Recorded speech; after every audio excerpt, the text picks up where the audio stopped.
बंधुगण देखंतु ये वैकेंसी आपणकर आसी भारत सरकार अधीन थिबा life insurance corporation of India बा एलआईसी तरफ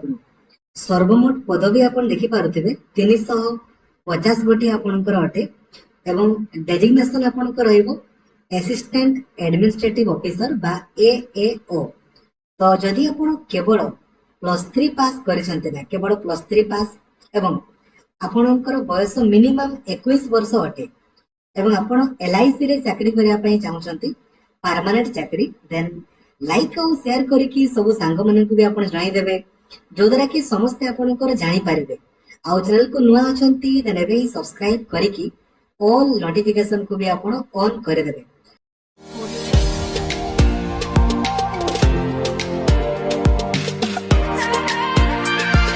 तो यार ऑफिशियल वेबसाइट आपनकर होचे आपण सिंपली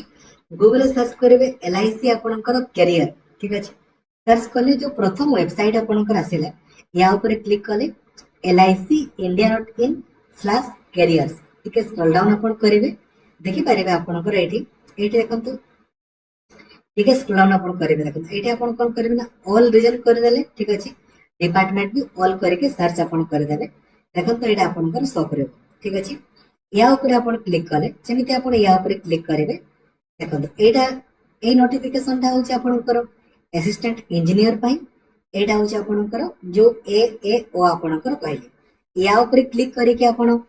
नोटिफिकेशन को डाउनलोड करि परिबे एवं ए या ऊपर क्लिक करके आपण ऑनलाइन अप्लाई आपनकर करि परिबे ठीक अछि आपनकर परीक्षा आईबीपीएस आपनकर करिवो ठीक अछि। तो ऑनलाइन अप्लाई ऑलरेडी आपनकर 16 अगस्त आरंभ होईछि देखंतु लास्ट डेट आपनकर 8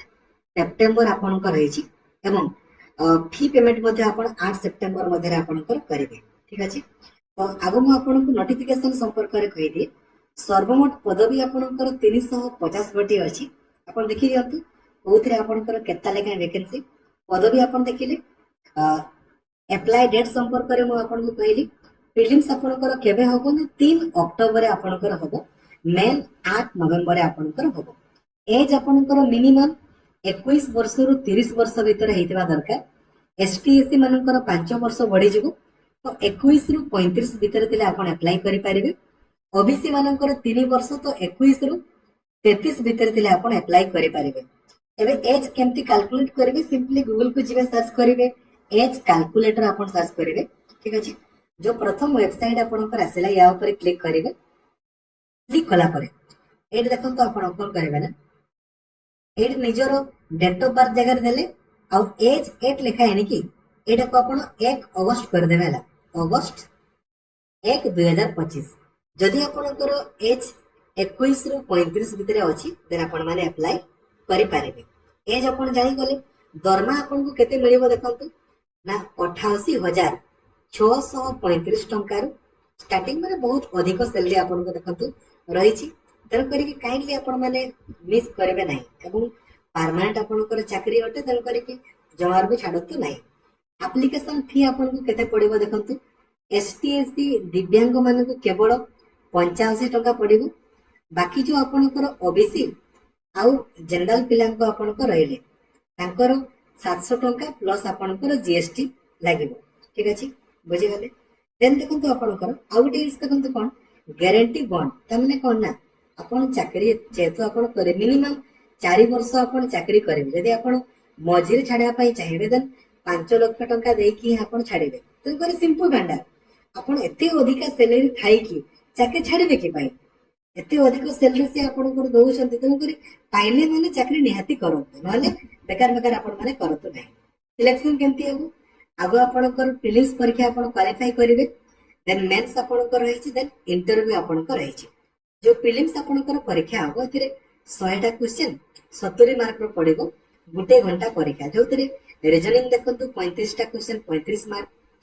मैथमेटिक्स 35टा क्वेश्चन 35 मार्क और इंग्रजी पड़िबो 30टा क्वेश्चन 30 मार्क मिनिमम केते मार्क रखिया पय पड़िबो पर सेक्शन रे ताहा भी देखंतु लेखा हिजा बहुत इजीली रखि होबो किछि असुविधा नै। प्रीलिम्स रे आपण क्वालिफाई कला पर मेन एग्जाम आपनकर होबो जोथिरे 120टा क्वेश्चन 300 मार्क आपनकर रहबो एवं ए जो देखंतु there will be no negative marking जो ठीक अछि ना देखो एथिरे कोनोसी भी नेगेटिव मार्किंग आपणकर नाही मन रखतो है ठीक अछि कौन से नेगेटिव मार्किंग नाही तन करके बहुत ही भलो ठीक अछि बहुत सुंदर नेक्स्ट एबे देखंतु एथिरे ए देखो पहले रीजनिंग पढ़ो 30 टा question 90 mark then general knowledge बा जीके 30 टा क्वेश्चन 60 मार्क डाटा एनालिसिस आपणकर 30 टा question 90 mark insurance and financial market awareness 30 टा क्वेश्चन आपन 60 मार्क तापर डेस्क्रिप्टिव आपणकर इंग्रजी रे दुईटी आपणकर पढ़ो ठीक अछि तापर आपन देखतो इंटरव्यू आपणकर हो देन इंटरव्यू आपन माने देबे हो ठीक अछि जानि गले